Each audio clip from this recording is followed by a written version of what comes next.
शान्ताकारं भुजगशयनं पद्मनाभं सुरेशं विश्वाधारं गगनसदृशं मेघवर्णं शुभांगं लक्ष्मीकान्तं कमलनयनं योगिभिर्ध्यानगम्यं वन्दे विष्णुं भवभयहरम् यं ब्रह्मा वरुणेन्द्ररुद्रमरुतः स्तुवन्ति दिव्यस्तवैः वेदैः सामपदक्रमो उपनिषदैः गायन्ति यमसा ध्यानावस्थिततद्गतेन मनसा पश्यन्ति यमयोगिनो यस्यां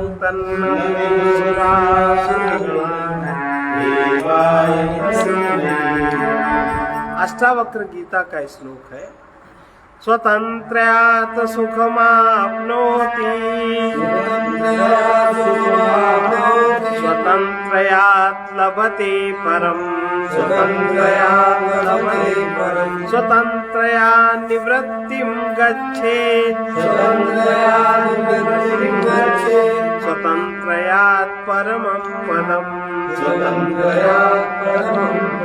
इसका अर्थ है स्वतंत्रता से ही सुख को, स्वतंत्रता से ही परम को, स्वतंत्रता से ही निवृत्ति को, स्वतंत्रता से ही परम पद को प्राप्त होता है। अब यहाँ स्वतंत्रता का अर्थ हम लोग जो समझते हैं वो स्वतंत्रता का अर्थ नहीं है। हम लोग समझते हैं अपने मन का स्वच्छंद होना, मन की पूर्ति करना, क्योंकि हम लोग मनोमय कोश में ही जी रहे हैं। हम लोग मन से ऊपर की बात नहीं जानते। हम कहें हम तो स्वतंत्र हैं, चाहे जो करें। स्वतंत्र में चाहे जो करने की बात ही नहीं है।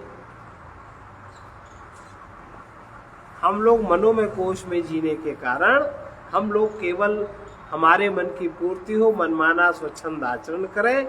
जो मन के आधार पे जीता है उसको स्वच्छंद कहते हैं, और जो अपने साक्षी चैतन्य के आधार पे आधार मानकर वहां जो स्थित हो जाता है उसको स्वतंत्र कहते हैं।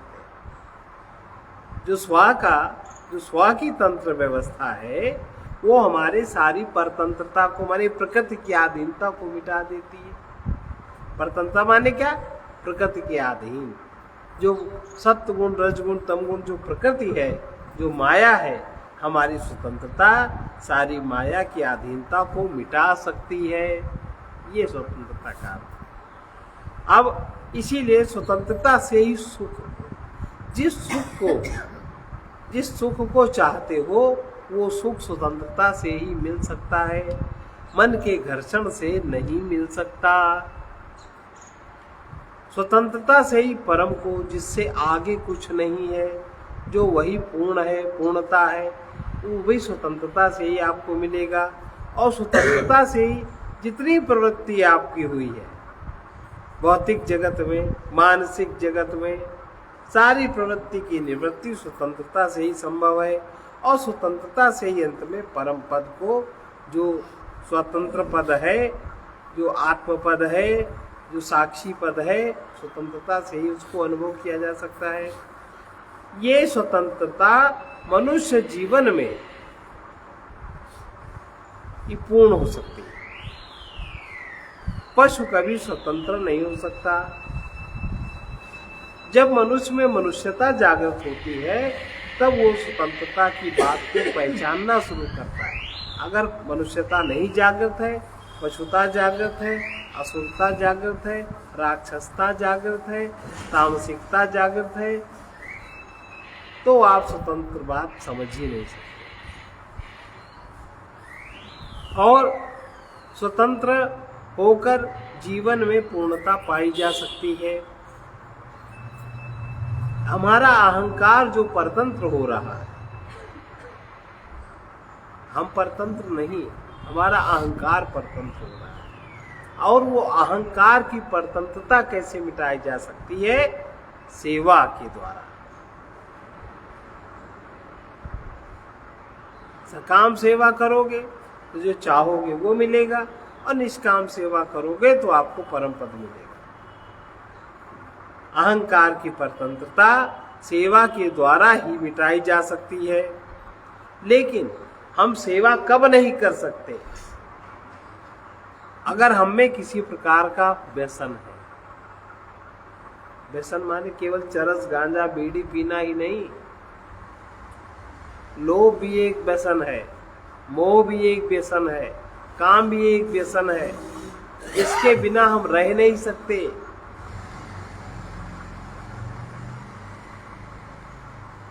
भोग भी एक व्यसन है, अहंकार सबसे बड़ा व्यसन है, मद बहुत बड़ा व्यसन है। तो अगर हम व्यसनी किसी प्रकार के का व्यसन अगर हमारे अंदर है और किसी प्रकार के पद की लोलुपता है, हम ये हो जाते तो बहुत अच्छा होता, ये हो जाते तो बहुत अच्छा, और अगर हमारे अंदर धन की चाह है, मान की भूख है, तो हम सेवा नहीं कर सकते। घर में भी सेवा नहीं कर पाती। आजकल के जमाने में तो लड़कियों की शादी करके आओ, 4 काम घर में अगर दिख गए कहते कि हम नौकरानी बन के आए। अजीब सी बेहोशी है, अजीब सा मद है, सेवा ही नहीं करना चाहते। तो सेवा नहीं करेंगे तो दोष कैसे मिटेंगे? दोष नहीं मिटेंगे तो अहंकार दुखी होगा। आप अहंकार को दुख से नहीं बचा सकते। दोषों के रहते हम दरिद्र हैं। जब तक हमारे अंदर दोष है तब तक हम दरिद्र हैं, और जब तक हम दरिद्र हैं तब तक हम सेवा नहीं कर सकते। सेवा कोई भी समर्थ व्यक्ति कर सकता है।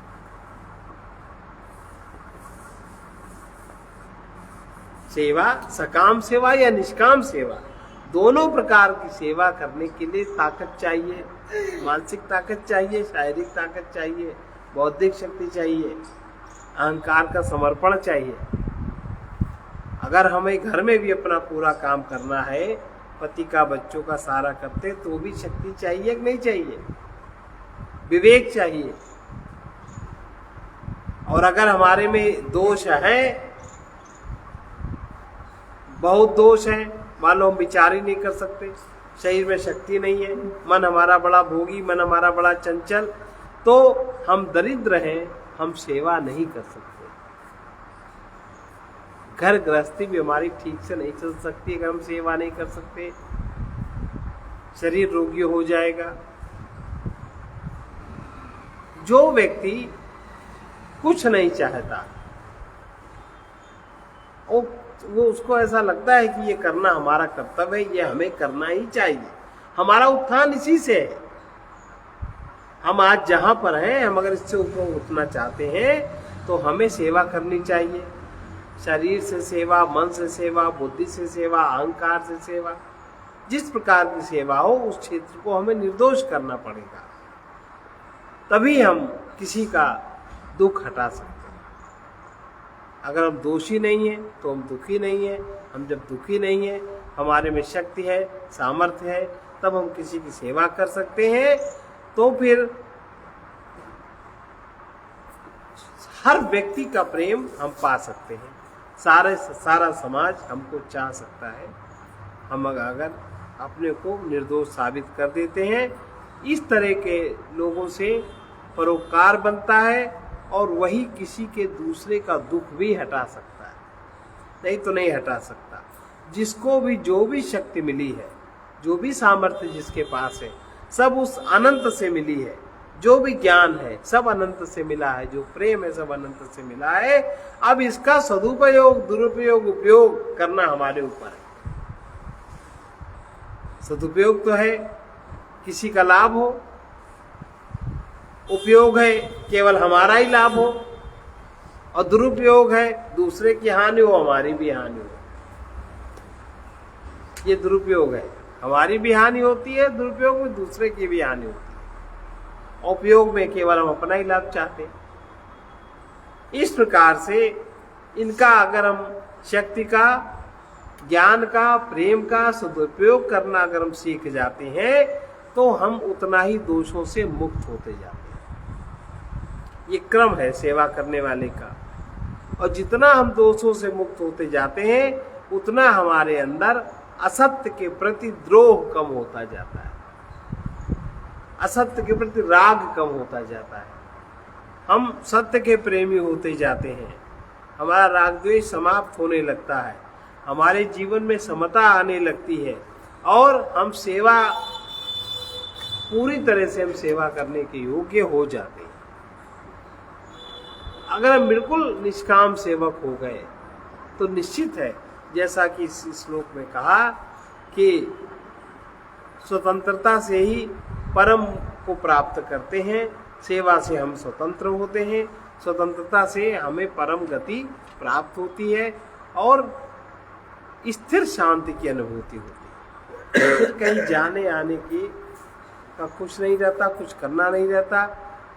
और जितने भी हमारे संचित पाप है, सेवा के द्वारा हमारे पाप मिटने लगते हैं। फिर पाप का हमें भोग उस प्रकार नहीं करना पड़ता जिस प्रकार पापों का भोग सामान्य लोग करते हैं। जो सेवा करने वाला व्यक्ति है उसको पापों का भोग नहीं करना पड़ता। देख लो, किसी को भी उदाहरण बता दो, कोई सेवा करने वाला है किसी प्रकार से दृढ़ निश्चयी, और मान लो उसके ऊपर कोई भोग आया, खराब भोग आया, तो उसमें इतनी शक्ति और सामर्थ्य होती है कि वो उसको निपटा ले जाता है। तो भोग उसको हरा नहीं पाता कि उसके नियम को बंद कर दे या बदल दे, लेकिन जो निश्चित होकर करता है और जहां वो भोग समाप्त हुआ वहीं उस जगह पे पुण्य बढ़ जाते हैं। तो सेवा से ही पाप मिट सकते हैं, सेवा से ही पुण्य उदय होते हैं, पुण्य बढ़ते हैं। तो अगर पुण्य बढ़ाना चाहे, जितना ही पुण्य ज्यादा हमारा बढ़ेगा उतना ही हमारा तन श्रमी होगा।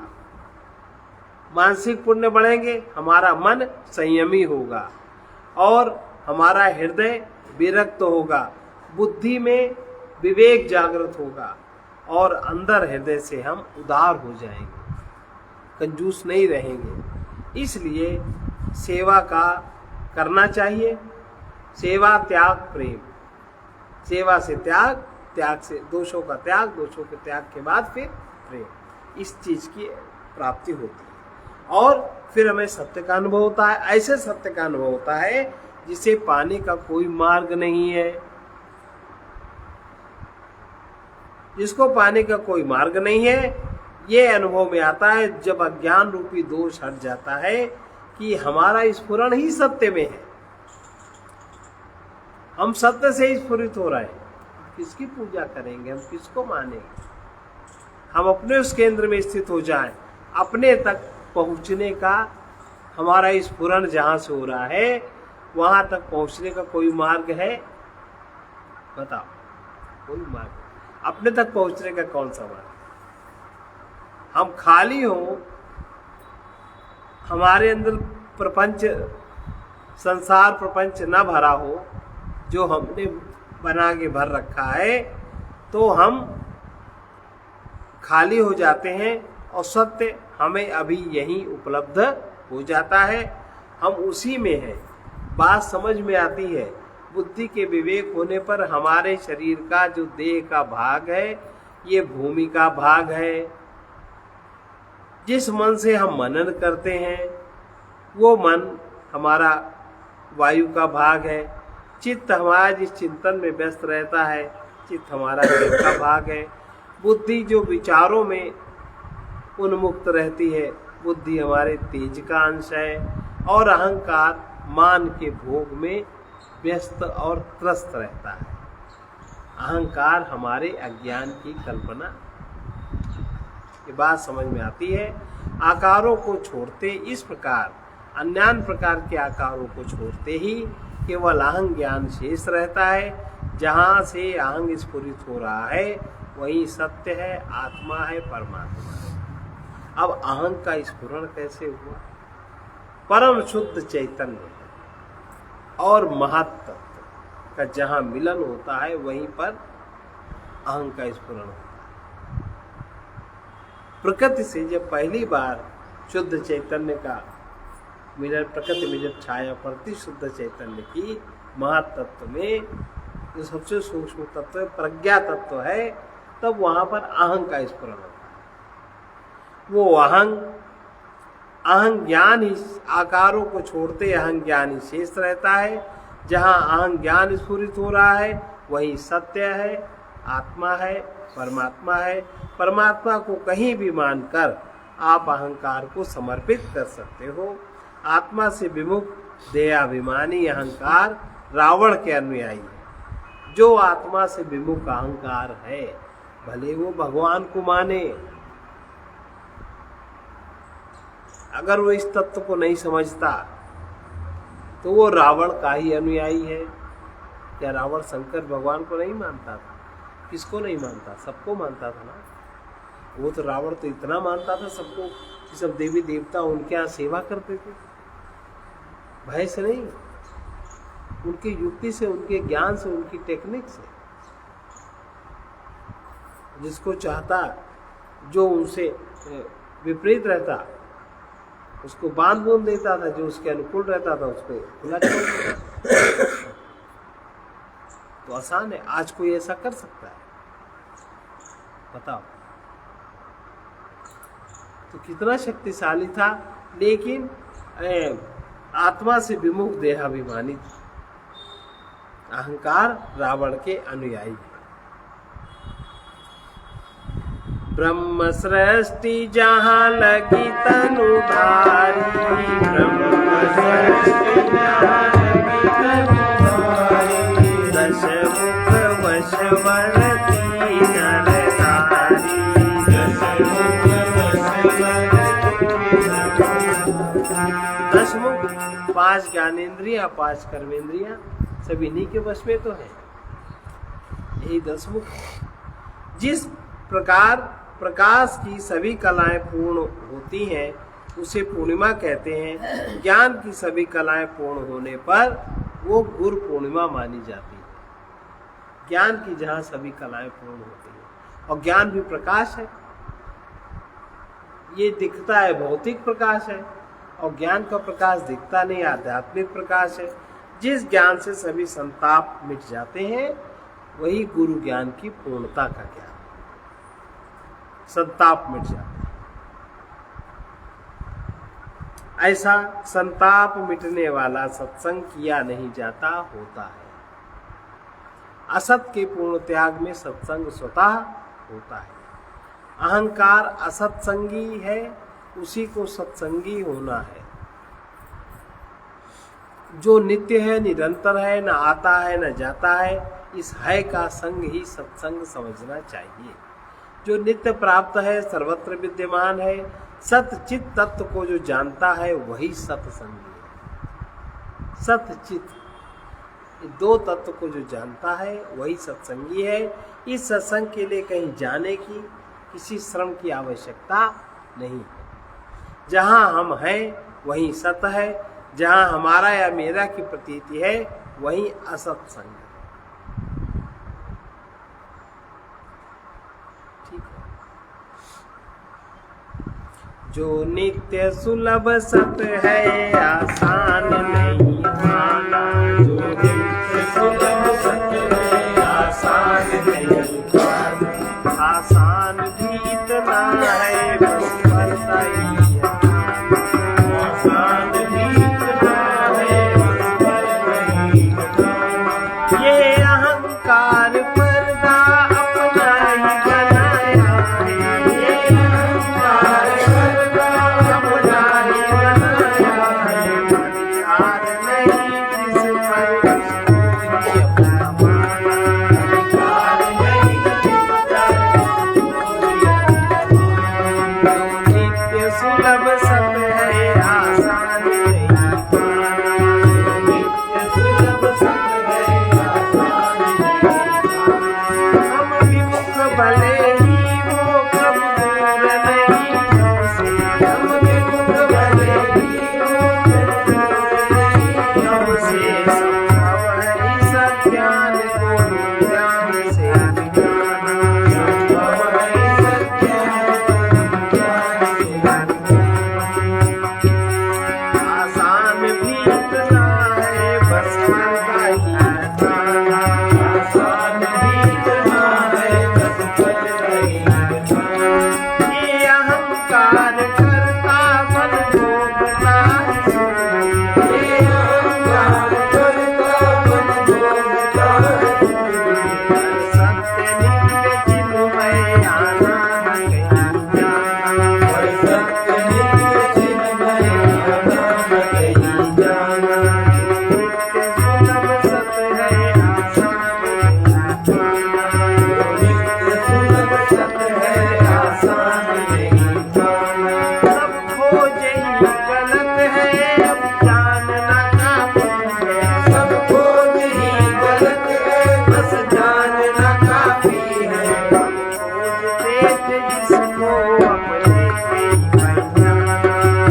यह पथिक चलते चलते इस दर पे आ गया है। यह पथिक चलते चलते इस दर पे आ गया है। द्वार आखिरी है, द्वार आखिरी है, आखिरी ठिकाना। जो नित्य सुलभ सत्य है, आसान नहीं पाना। जो नित्य सुलभ सत्य है, आसान नहीं पाना। आसान भी इतना है, बस पता ही लगाना। आसान भी इतना है, बस पता ही लगाना। देखिए, हम लोगों के चित्त में हमेशा चिंतन क्या होता है? यह का, यह माने जो विनाशी, उसी का तो होता है। तो विनाशी के चिंतन मनन एवं संयोग भोग से, यही तो चिंतन होता है, और कुछ चिंतन होता है। भगवान के नाम पर भी हम उसका चिंतन करते हैं जिसकी उत्पत्ति है, जिसका विनाश है, जिसका आविर्भाव है, जिसका अंतर्भाव है। तो विनाशी के चिंतन मनन एवं संयोग भोग से जो नित्य निरंतर है, उसके योग की विस्मृति हो रही है। नित्य निरंतर जिसका योग है, उसकी विस्मृति हो रही है ना। जो कि बिना श्रम के अपने आप में अनुभूत हो, बिना श्रम के, जिसके लिए कुछ नहीं करना है, अपने आप में अनुभूत हो, उसे क्या कहते हैं? परमात्मा। उसके लिए किस श्रम की आवश्यकता है? और हम लोग नाहक पचड़े में पड़े रहते हैं। बिना श्रम के अपने आप में जो अनुभूत हो, उसे ही परमात्मा कहते हैं। यह सत्य, ये जो परमात्मा का सत्य है, ये प्रति क्षण के पीछे विद्यमान है। लेकिन हम कभी क्षण को जानते ही नहीं। जानते हैं? हमेशा बेहोश पर के चिंतन में। सत्य के प्रति सावधान हो, क्षण को जाने। एक क्षण दूसरा क्षण, एक क्षण से दूसरा क्षण कैसे जुड़ता है, उसके बीच को, गैप को जाने। उसके बीच के, उसके पीछे विद्यमान है वो सत्य, प्रति क्षण के पीछे विद्यमान है, जिसे परमात्मा कहते हैं। उसको खोजना नहीं है। जो हमारे अंतर शरीर की एक जो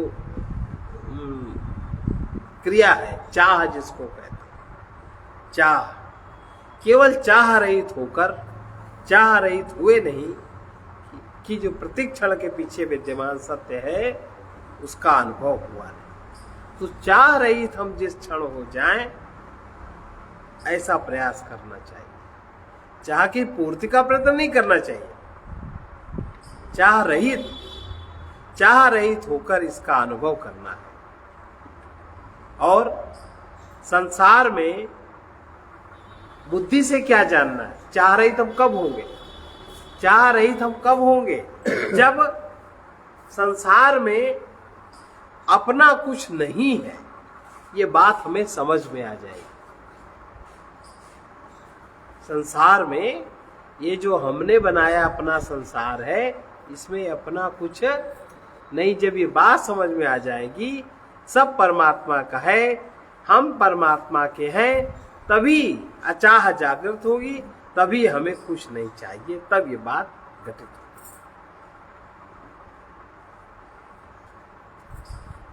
और एक बात समझना है, सारे दुखों की जड़ जो इदम, कल सुना था ना, इदम,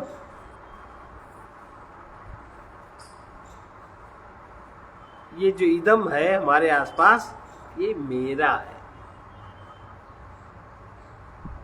ये बात जब समझ में आ जाएगी, सब दुखों की जड़ ममता है। अतः ममता त्याग कर अपने ज्ञान स्वरूप हम में बुद्धि को स्थिर करना चाहिए। हम में जो ज्ञान स्वरूप हम है, उसमें बुद्धि स्थिर करना चाहिए।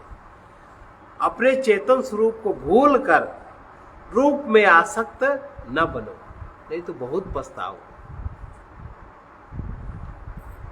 प्रतिपल अपने होने के आनंद का अनुभव करो। अब कहाँ हम अपने होने में हो पाते हैं, टिक पाते हैं कहीं? प्रतिपल अपने होने के आनंद का अनुभव करो। मन जहां मेरे में चंचल हो, वहीं मन की उन वृत्तियों को देखने लगो, शून्य हो जाओ। कभी आंखें बंद करो, कभी आंखें खोलो,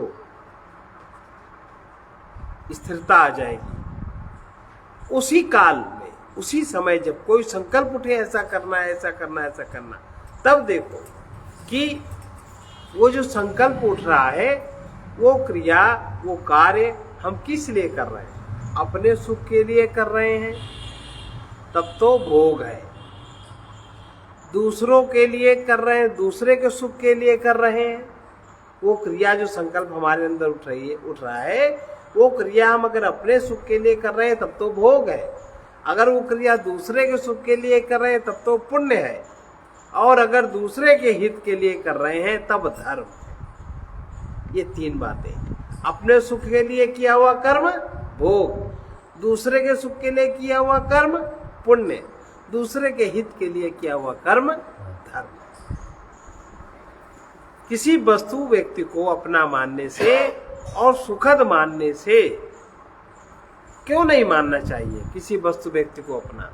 क्योंकि जहां तुमने इनको अपना माना, सुखद माना, वहीं उनसे आसक्ति हो जाती है। और अपना जब नहीं मानते, परमात्मा से मिला हुआ जब जानते हैं, तब आसक्ति मिट जाती है। इसलिए बीच में परमात्मा को रख के अगर उसको जाने तो आसक्ति नहीं होगी, सारे काम भी चलेंगे। और आसक्ति जब तक है, भीतर से जब तक आसक्ति है, तब तक चाहे जितने तीर्थ में जाओ, चाहे जितना जप पाठ पूजा से करो, उससे तुम्हें अपना माना हुआ सुख मिलेगा, क्योंकि आप करोगे, आप सुखी होगे। लेकिन आपको शांति नहीं मिलेगी आसक्ति रोक के, शांति का अनुभव नहीं होगा। अब शांति के लिए अपना भूमि छोड़ दो। भाई हम आसक्ति रहते, तीर्थ गए, जप किया, पूजा पाठ किया, सुखी हुए, शांति नहीं मिली। अब क्या कमी रह गई? अब कोई उपदेश देगा, त्याग करो,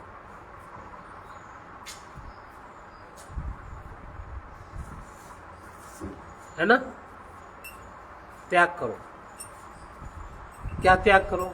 जो तुम्हारे पास है उसको छोड़ दो। क्या छोड़ दो? भूमि छोड़ दो, भवन छोड़ दो, हमको दान दे दो, दान कर दो, ऐसे लोग कहते हैं ना। और धन परिवार आदि छोड़ दो, सब कुछ कर लो, लेकिन इसे आसक्ति नहीं छोड़ती,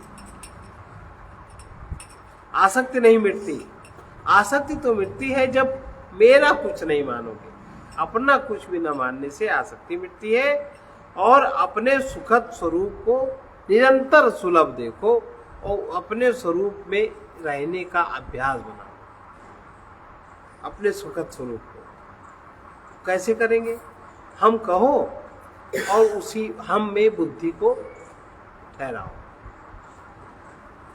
हम ज्ञान स्वरूप है, हम के साथ जो हमारा है यही माया है। तुम जहां हो वही परमात्मा है। सच्चेतन परमात्मा के बिना तुम हो ही नहीं सकते। हमारा होना बना ही सच्चेतन परमात्मा की सूचना दे रहा है। चेतन तो तुम जहां हो, जैसे हो, उसी में संतुष्ट रहो। जहां हो, जैसे हो, उसी में संतुष्ट रहो। यही चाह रहित होना है। और चाह रहित होने में ही आनंद का अनुभव होता है, चेतन का अनुभव होता है। चेतन आनंदमय है, जीव सुखमय है। जीव चेतन का फर्क पता है ना, हम लोग सुन चुके हैं। चेतन आनंदमय है, जीव सुखमय है। चित्त रहित चेतन ही आत्मा है, दृश्याकार चेतना ही मन है, आत्मा चेतनामय है। चेतन आत्मा जब मनोमय है तब भोग है। मन जब आत्मामय है तब योग है। ज्ञान स्वरूप का बोध होना ही अज्ञान का अंत है। अपने होने का निरंतर बोध ही आत्मज्ञान अथवा ध्यान। अपने होने का बोध होना ही, निरंतर अपने होने का बोध बना रहे, यही आत्मज्ञान है और यही ध्यान।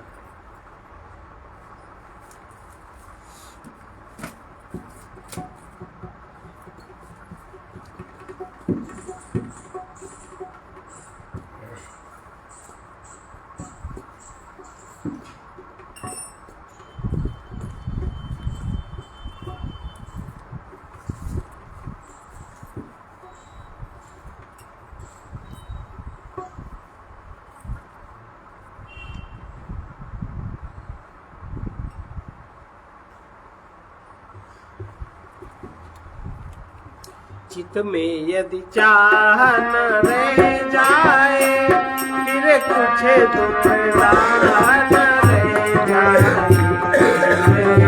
यदि चाह न रह जाए, फिर कुछ दुख न रह जाए। हम ऐसे हो जाए ज्ञानी, हम ऐसे हो जाए ज्ञानी, फिर रहे न किंचित अभिमानी, फिर रहे न किंचित अभिमानी। हो जाए सब कुछ के दानी, हो जाए सब कुछ के दानी। भव सिंधु अथाह न रह जाए, भव सिंधु अथाह न रह जाए।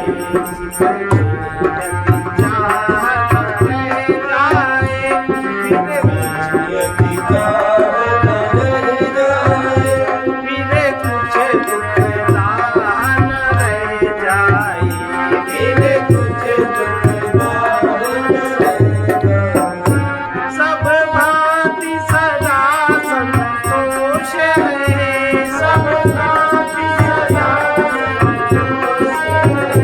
मन बुद्धि सदा निर्दोष है, मन बुद्धि सदा निर्दोष हम दोष रहे, हम दोष रहे। कुछ भी परवाह न रह जाए, कुछ भी परवाह न रह जाए। चित में यदि चाह न रह जाए, चित में यदि चाह न रह जाए, फिर कुछ दुख न रह जाए, फिर कुछ दुख न रह जाए। जग के वैभव धन पाने का, जग के वैभव धन पाने का, शासन अधिकार बढ़ाने का, शासन अधिकार बढ़ाने का।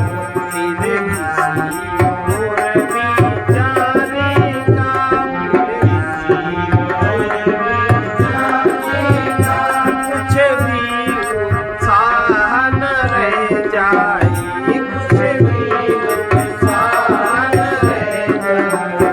चित में यदि चाह न रह जाए, चित में यदि चाह न रह जाए, फिर कुछ दुखदाह न रह जाए, फिर कुछ दुखदाह न रह जाए। अपने उम्र का छलमल तो करे, अपने सब भेद भावना को, सब भेद भावना को। हम पथिक रहे तुम मैं होकर, हम पथिक रहे तुम मैं होकर। दूर गति की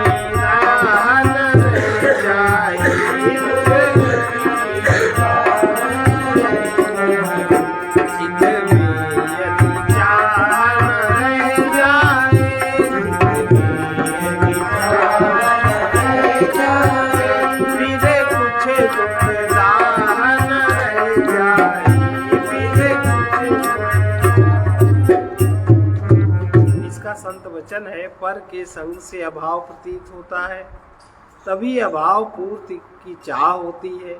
चाह की पूर्ति से दूसरी चाह की उत्पत्ति न होने तक सुख या विराम तो मिलता है, शांति नहीं मिलती।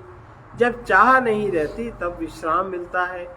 चाह की पूर्ति में पराधीनता है, चाह के त्याग में स्वाधीनता है।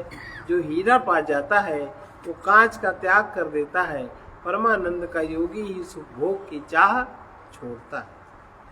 सर्वे भवन्तु सुखिनः, सर्वे भवन्तु सुखिनः, सर्वे सन्तु निरामयाः, सर्वे सन्तु निरामयाः, सर्वे भद्राणि पश्यन्तु, सर्वे भद्राणि पश्यन्तु, मा कश्चित् दुःखभाग् भवेत्, मा कश्चित् दुःखभाग् भवेत्। कृष्णाय वासुदेवाय, कृष्णाय वासुदेवाय, हरे परमात्मने, हरे परमात्मने, प्रणत क्लेशनाशाय, प्रणत क्लेशनाशाय, गोविन्दाय नमो नमः, गोविन्दाय नमो नमः। असतो मा सद्गमय, असतो मा सद्गमय, तमसो मा ज्योतिर्गमय, तमसो मा ज्योतिर्गमय, मृत्योर्मामृतङ्गमय, मृत्योर्मामृतङ्गमय। ॐ पूर्णमदः पूर्णमिदं पूर्णात् पूर्णमुदच्यते, पूर्णस्य पूर्णमादाय पूर्णमेवावशिष्यते। ॐ शान्ति शान्ति शान्ति।